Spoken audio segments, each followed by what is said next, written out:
तांडव रचिला घूर्णिझड़ प्रबल मात्रा पवन सहित वर्षा जहाँ लोक मैंने केबे आकलन करनथिले। टर्नाडो भली माड़ी आसिला कड़मड़ कला गछ को मोड़ी मकची घर प्राय 70 बखरा भांगीदेला। मयूरभंज जिला करंजियार अनेक स्थान में प्रबल क्षयक्षति कला। ओइंडिया चैनल पूर्वानुमान अनुसार राज्यर विभिन्न अंचल में तांडव रचिछि काल बैशाखी। पुणी आसिब आउ एक काल बैशाखी जहाँ प्रबल मात्रा वर्षा हेब पवन हेब। नमस्कार दर्शक बंधु, ओइंडिया चैनल समस्त दर्शक बंधु मानकु पाणीपाग चैनल ओइंडिया रे नमस्कार। दर्शक बंधु, वर्तमान समय देशर विभिन्न भाग में तांडव रचुछि काल बैशाखी वर्षा।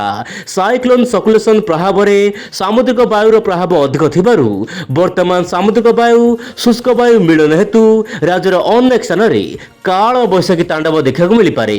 राजस्थान उपरे एंटी साइक्लोन ता सहित आसाम सिक्किम पाखरे गोटे छोट घूर्णिबल प्रभाव में वर्तमान देशर विभिन्न भाग में तांडव रचिब काल बैशाखी। उपकूल रूपांत सबुठी सु सु गर्जन करिब काल बैशाखी तांडव। एमिति कि मयूरभंज जिले में दर्शक बंधु जो भाई तांडव देखा मिला प्राय 5 मिनिट तांडव रचिला महाबात्या भली पवन। वर्तमान समय पाणीपागर सद्यतम बुलेटिन अनुसार दर्शक बंधु मयूरभंज जिला को ऑरेंज अलर्ट प्रबल कुआपथर बृष्टिपात हो पारे। यह सहित भद्रक बालेश्वर केउंझर सुंदरगढ़ जिला को येलो अलर्ट रही। यह सहित मालकानगिरी कोरापुट रायगड़ा गंजाम गजपति नयागढ़ खोर्धा पुरी और आखपाख अंचल वर्षा देखा मिल पारे। यह सहित जगतसिंहपुर केन्द्रापड़ा में झड़ वर्षा हो पारे। नुआपड़ा सहित बलांगीर एपटे झारसुगुड़ा यार आखपाख अंचल काल बैशाखी वर्षा देखा मिल पारे। पाणीपाग तरफ दर्शक बंधु जहाँ भी अपडेट रहुछि ओइंडिया चैनल माध्यम आपण देखुंती। गत 10 दिन पूर्व जो भाव सूचना देता ओइंडिया चैनल बर्तमान ताहा ही देखा मिलूँ। दर्शक बंधु, आज हूँ 16 तारीख 17, 18, 19 तारीख में काल बैशाखी वर्षा देखा मिल पारे।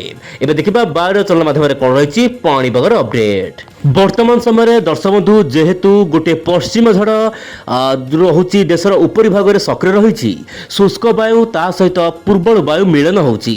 आपण देखिपारे मोबाइल स्क्रीन रे मिलन हेतु वर्तमान उत्तर पूर्व राज्यगुड़िक जबरदस्त काल बैशाखी झड़ वर्षा देखा मिल पारे। यह सहित बिहार आसाम मणिपुर नागालैंड में वर्षा पवन अधिक देखा मिल पारे। किंतु ओडिशा जदि आम देखा वायुर चलन माध्यम कौन रही पाणीपाग अपडेट आप देखु। ओडिशा दर्शक बंधु राजधानी भुवनेश्वर समेत केतक अंचल में वर्षा देखा मिल पारे। आगामी 12 घंटा मध्य ओडिशा केतक अंचल भल वर्षा हो पारे। दर्शक बंधु, सकाल समय वर्षा देखा मिल पारे। आफ्टरनून समय अपराह्न समय वर्षा देखा मिल पारे।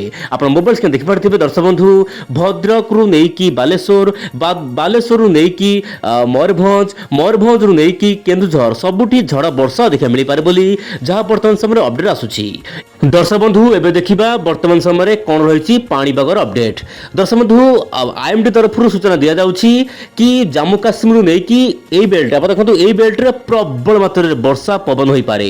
यह सहित ओडिशा में झड़ वर्षा अलर्ट मुड को रखा जाइछि। ओडिशा विभिन्न अंचल को बर्तमान येलो अलर्ट रही।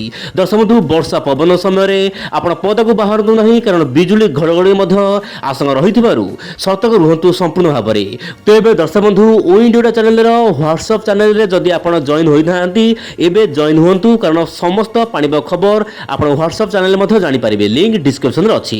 एवं देखा मॉडल कौन रही आकलन। दर्शक बंधु, उपकूल रूपांत सबुठी काल बैशाखी तांडव रचिब। उत्तर पूर्व राज्य में वर्षा हेब ता सहित उत्तर प्रदेश नहीं ओडिशा ओडिशा नहीं तमिलनाडु तमिलनाडु नहीं जम्मू काश्मीर उत्तर पूर्व राज्यगुड़िक झड़ वर्षा पाग अनुकूल हो पारे।